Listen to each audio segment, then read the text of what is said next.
Welcome back to another episode of Neon Swell. Thanks for checking out this hole in the water. So if you missed the time-lapse episode 19 where I crammed 2 years of footage in 20 minutes, I went ahead and put a few clips here to spare you the pain.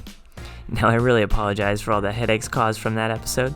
Hopefully I can make it up to you in episode 20.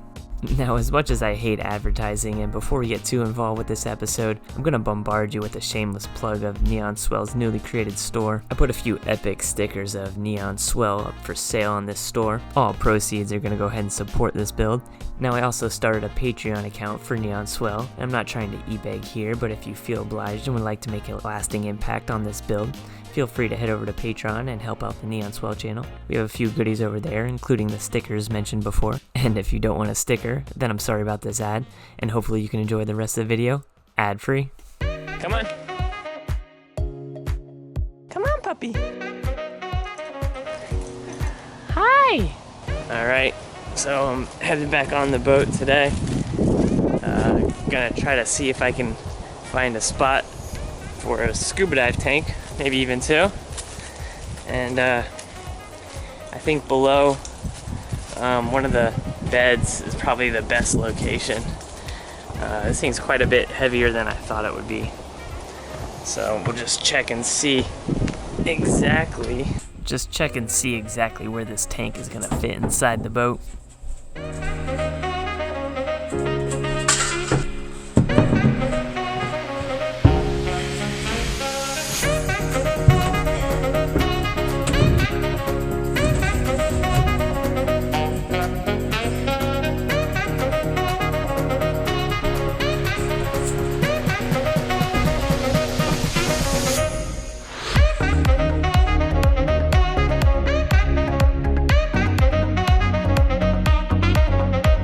So the dive tank ended up fitting perfectly under the second and third bed extension. I went ahead and started to create templates for both the port and starboard side. Then while I had the hot glue gun out, I started to create shelf templates for behind the 5-gallon water jug holders and the front V-berth.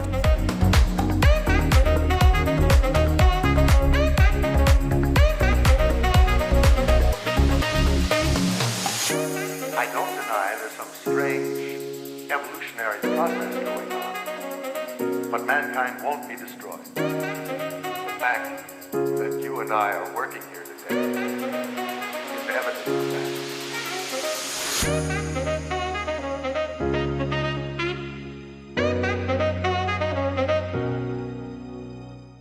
So I'm about to create some of the shelvings for the port and starboard side in the V-berth. Now I have these stir sticks laid out here and consolidated from previous templates that I used in other episodes. Now what I want to do is create a chain locker up there, so I'm going to create a vertical bulkhead up at the front and then build the shelvings for the port and starboard V-berth all the way off of that.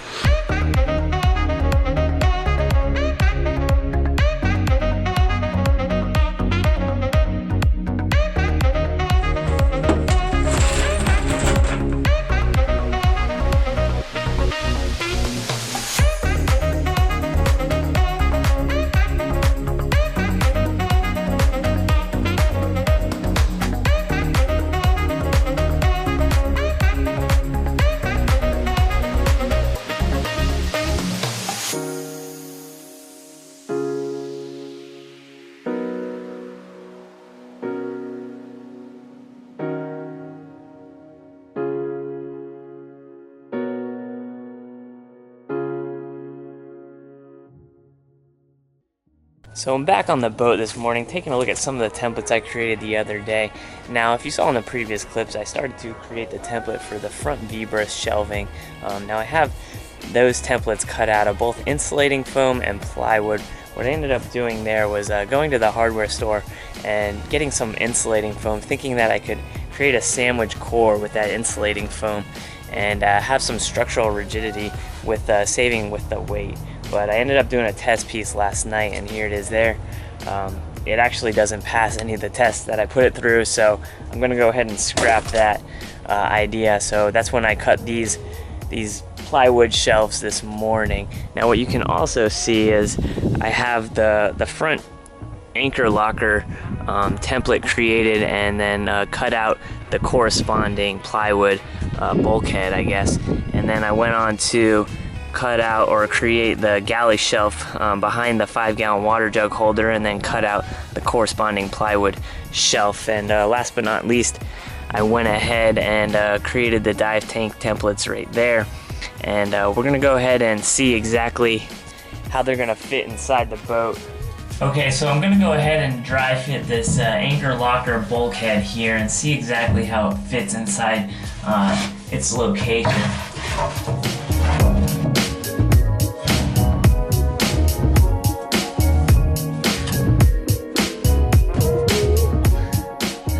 Alright, that fits pretty good, so I'm gonna go ahead and keep that here and work on and move on to the shelving that's gonna go on both the port and starboard side of the V-berth.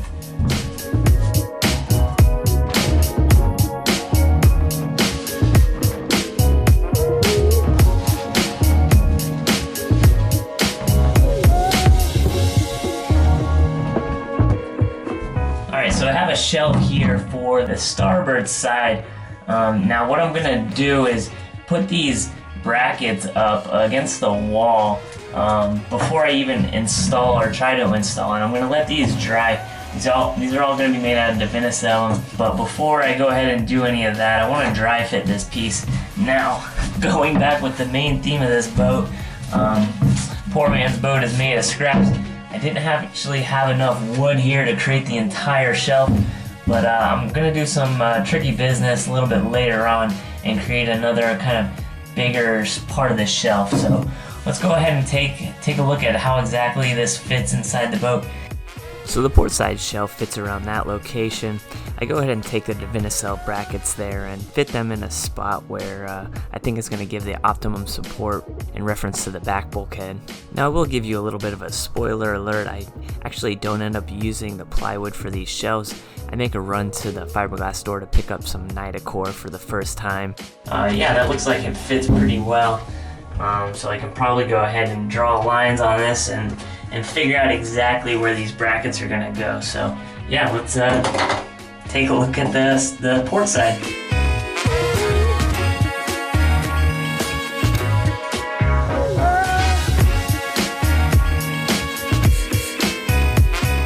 Okay, that seems to fit fairly well. It's not perfect. I'm gonna have to do some grinding over there up by the chain locker, but yeah, this seems like it's gonna work out well, so I'll go ahead and draw some lines on this as well.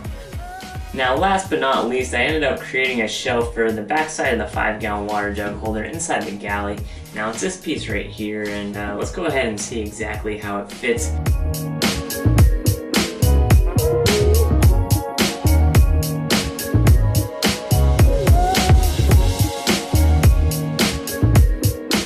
Alright, so I wedged in the piece there. It seems to fit pretty well. This is going to act perfectly in that corner for, I think, a pressure cooker. So if not, I can always go back to the ice cube idea, but for a pressure cooker that works fine.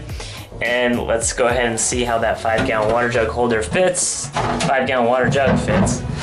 Just shove her into place, and yeah, you got a nice new shelf back there. So yep, that's it for the templates.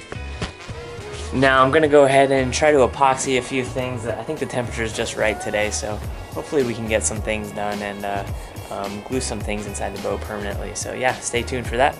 One thing I wanted to record before I started epoxying is how nice that front bulkhead looks there. Now if you zoom in, that just makes a world of difference. You know, thinking about this boat and how useless it was not even a year ago, and it seems like as the pieces come together, it becomes more and more useful.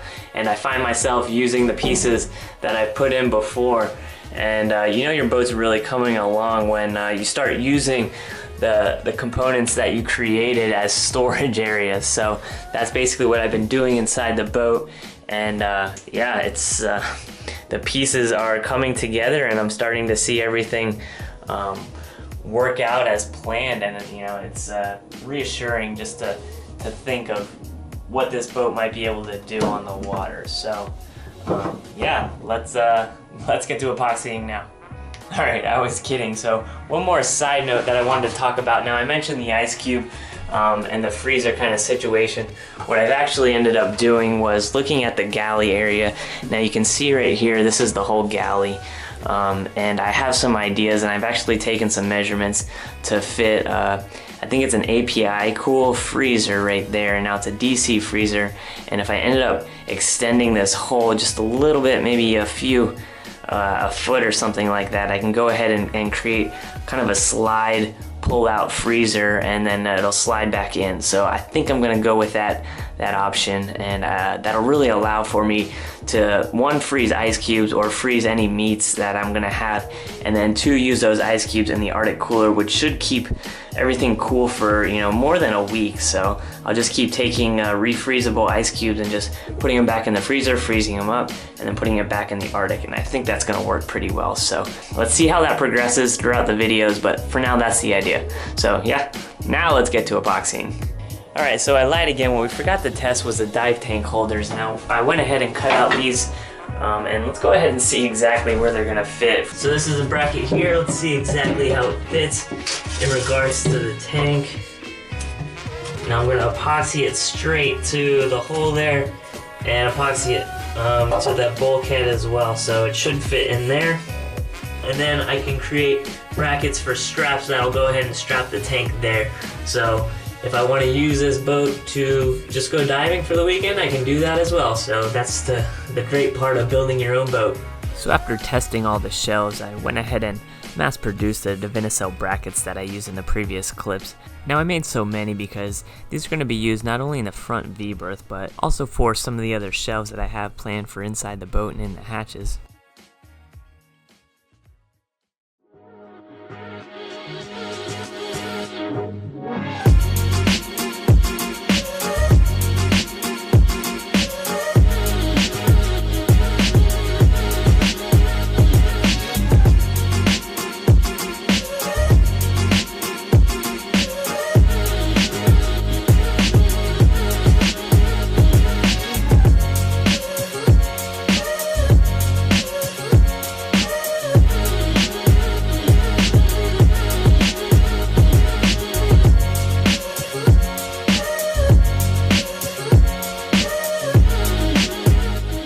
Now I go ahead and take the thickened epoxy and adhere the Divinycell bracket to the wall. I'm going to go ahead and let this cure overnight so that there's a solid surface for the shelf to go on.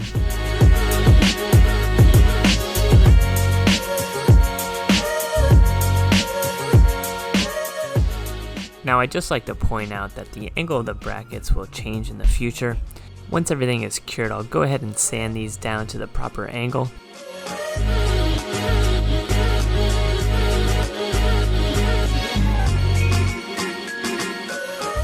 I then move on to install the first galley shelf behind the 5-gallon water jug holder.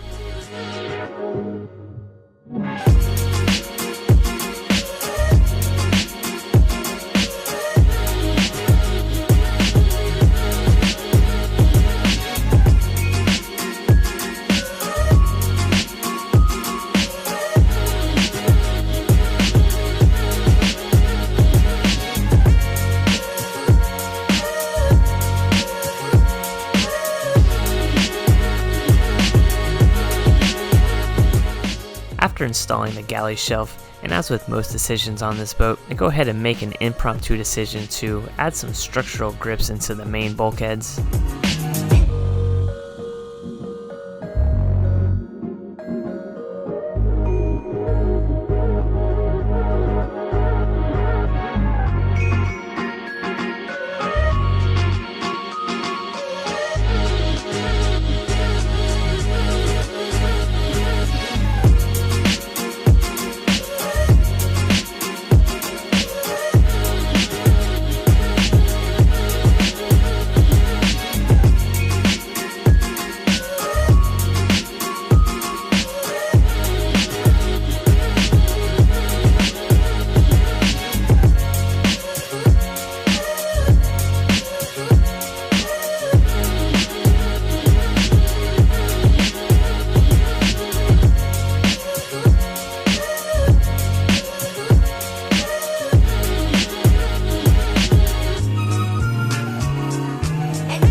Okay, so I just started up my car here and I'm about to head to the fiberglass store. Now I wanted to get, I think, some NIDA-Core for the boat. And you know, the idea is that I don't want to do the shelving and plywood like I had originally planned, and that the insulating foam from Home Depot didn't really work out too well. So I'm going to bite the bullet and buy some NIDA-Core and then fiberglass a few layers of 1708 over that. And then we'll take care of everything for the shelves. Now the shelves are going to be light, and that's good because they're higher from the top of the keel. So you want most of the weight to be at least distributed lower in the boat. So yeah, we're going to head to the fiberglass store and see what we can buy. I also need to get a few more yards of 1708. So yeah, let's get to it.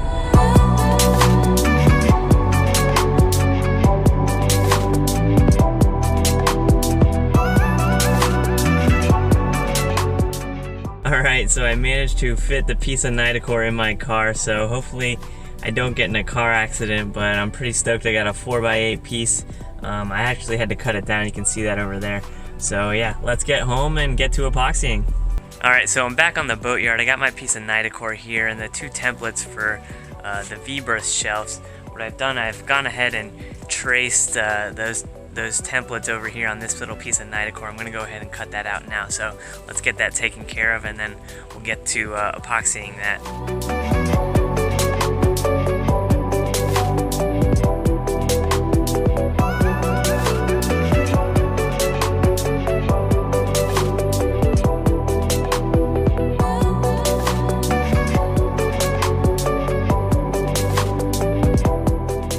Okay, so I have everything laid out to fiberglass and NIDA-Core shelves, but before I get started I wanted to go over and look at some of the things I epoxied yesterday.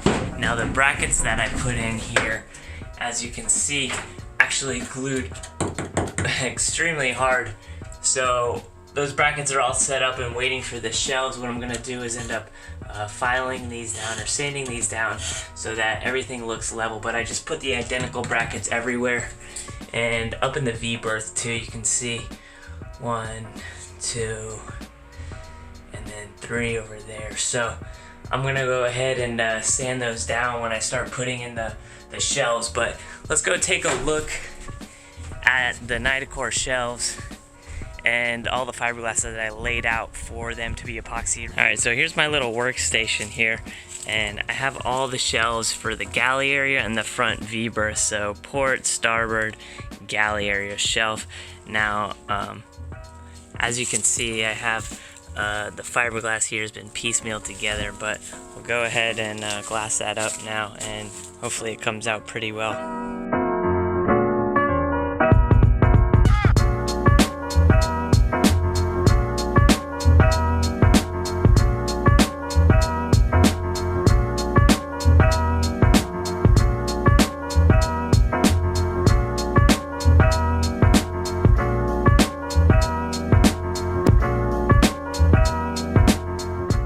Okay, so I just finished fiberglassing the shelves for inside the boat.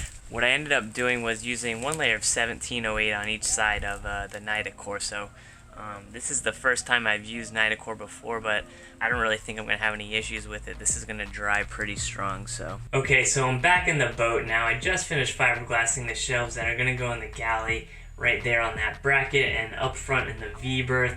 I found my old Florida table here, and I'm taking a look at how it fits inside the boat. Now that I have more components in here, what I am noticing is that there's a lot of yellowing going on with this shark's tooth table. Now, I don't really appreciate the aging that's going on with this epoxy, so I'm considering making a new one. Plus, this table is really heavy. It's probably 45 pounds, and that's not... I made this almost a year ago, and I really don't want that much weight inside the boat. However, when I was sitting in here thinking about other ideas and the details that I could do, I ended up thinking about creating a bed for the whole back outside the boat. And now what that entails is creating a flat piece that's going to go between this valley of the two seats right there, and kind of just, you know, lay flush with all both those seats and act as a bed. And that'll also second as a table. If I put the right mounts on there, you can raise it up and it'll act as a table. And when I don't want it back there at all, I have an idea to go ahead and have it slide into the back underneath here all the way to the back. Now, it's going to be the exact same size as this here, and if you look all the way back, it's all open, so that piece can slide in there, and if I want to use it, I slide it out and bring it up to the top and use it as a bed or a table. So that's the current idea. I'm probably going to make a template and see if we can actually do this. Now that I got that large piece of NIDA-Core, I'm really liking this idea. So again, it might be a small sailboat, but if designed correctly, it'll feel much larger. And that's the whole idea behind this boat, to have ultimate versatility in all the components that are in here and multiple functionalities. So yeah, I think I'm actually gonna go ahead with that idea now that I'm thinking about it. And yeah, let's get to it. Alright, so that wraps up this episode of Neon Swell. Thanks everybody for checking out the video. Be sure and hit that subscribe button and give it a thumbs up on the way out. And if you have a little bit of free time, head over to neonswell.com. We have a newly created store there that's selling a few of the super sick Neon Swell stickers. And I promise to use the funds on just a bit more epoxy. And if you really want to make a huge impact on this build, feel free to head over to Patreon to become a member of this team. Thanks again for watching another episode of Neon Swell, and be sure to come back for more.